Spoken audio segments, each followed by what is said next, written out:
Biodiversity यानी विविधता पृथ्वी पर जीवन के अलग अलग रूपों का वर्णन करता है। यह विविधता प्लांट्स, एनिमल्स, माइक्रो ऑर्गेनिजम्स और इनके हैबिटेट्स की फॉर्म में होती है। इसका मतलब है कि दुनिया में जितने भी लिविंग ऑर्गेनिजम्स हैं, चाहे वो लैंड, वाटर या हवा में हो, सब बायोडायवर्सिटी का हिस्सा है। यह न सिर्फ पृथ्वी के इकोसिस्टम का महत्वपूर्ण हिस्सा है, बल्कि ह्यूमन लाइफ और एनवायरनमेंट के बैलेंस के लिए भी जरूरी है। बायोडायवर्सिटी को तीन मेन लेवल्स में डिवाइड किया जाता है।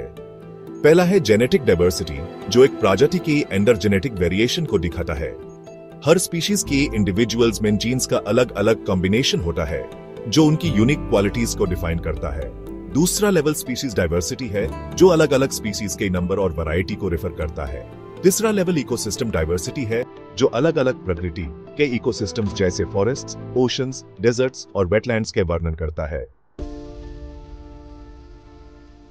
बायोडायवर्सिटी का इंपॉर्टेंस हर एस्पेक्ट में दिखाई देता है। सबसे पहले यह एक स्टेबल इकोसिस्टम के लिए जरूरी है।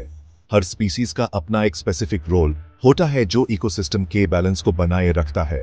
जैसे एक फॉरेस्ट इकोसिस्टम में प्लांट्स ऑक्सीजन प्रोड्यूस करते हैं, हर्बीवोर्स प्लांट्स को खाते हैं और कार्निवोर्स हर्बीवोर्स पर निर्भर होते हैं। अगर इस चेन में से कोई एक स्पीसीज एक्सटिंक्ट हो जाए तो पूरा इकोसिस्टम डिसरप्ट हो सकता है।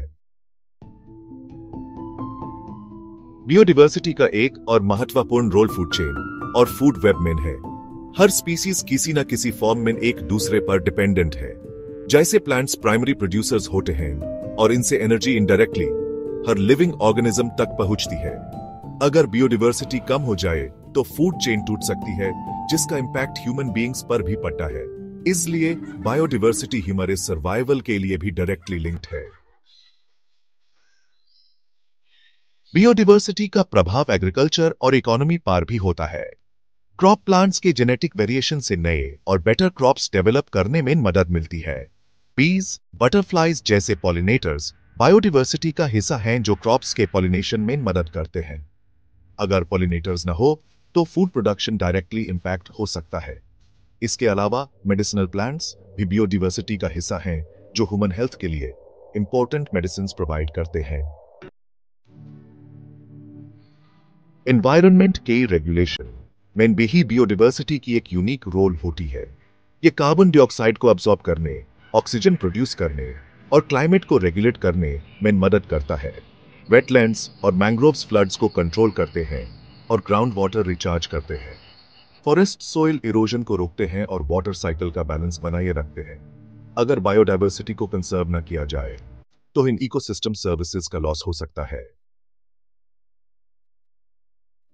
लेकिन बायोडायवर्सिटी को बहुत सारी चैलेंजेस का सामना करना पड़ रहा है।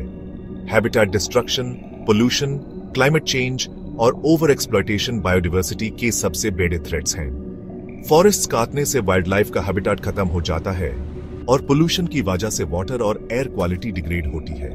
क्लाइमेट चेंज से स्पीशीज की नेचुरल हैबिटेट्स पर इंपैक्ट पड़ता है, जिससे स्पीशीज एक्सटिंक्ट होने लगती हैं। इसके अलावा इन्वेसिव स्पीशीज जो किसी नए इकोसिस्टम में इंट्रोड्यूस की जाती हैं, नेटिव स्पीसीज को खतरे में डाल सकती है।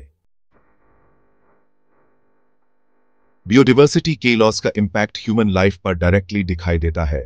फूड इनसिक्योरिटी, हेल्थ इश्यूज और नेचुरल डिजास्टर्स का रिस्क बढ़ जाता है। अगर बायोडायवर्सिटी लॉस कंटिन्यू रहा तो फ्यूचर जनरेशंस के लिए रिसोर्सेज का शॉर्टेज हो सकता है। इसलिए बायोडायवर्सिटी को कंजर्व करना हम सबकी रिस्पॉन्सिबिलिटी है और इसके लिए इफेक्टिव मेजर्स लेना जरूरी है। बायोडायवर्सिटी कंजर्वेशन के लिए कई तरीके अपनाए जा सकते हैं। सबसे पहले डिफॉरेस्टेशन को रोकना और ट्री प्लांटेशन करना इंपॉर्टेंट है।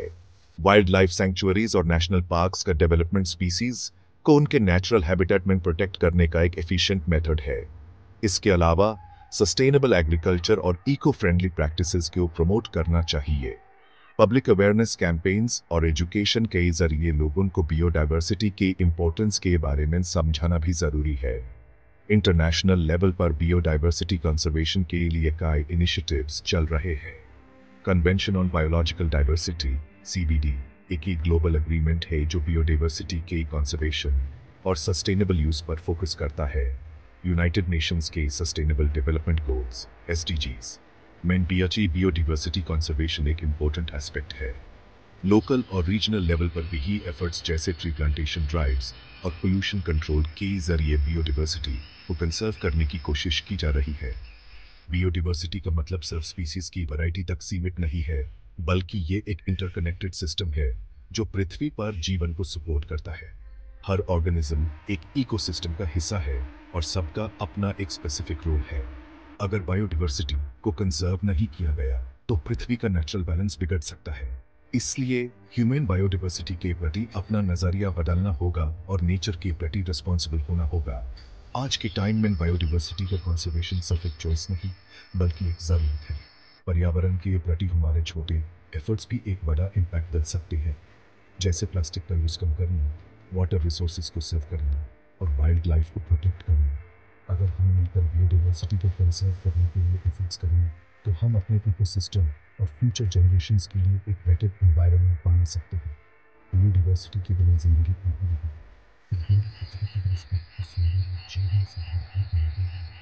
इसका कंजर्वेशन न सिर्फ हमारे लिए बल्कि पूरे नेचर के सर्वाइवल के लिए महत्वपूर्ण है। हम सबका फर्ज है कि हम बायोडाइवर्सिटी की रक्षा करें और अपने एनवायरनमेंट के प्रति अपना योगदान दें, ताकि हमारी पृथ्वी हमेशा जीवन और सुंदरता से भरपूर रहे।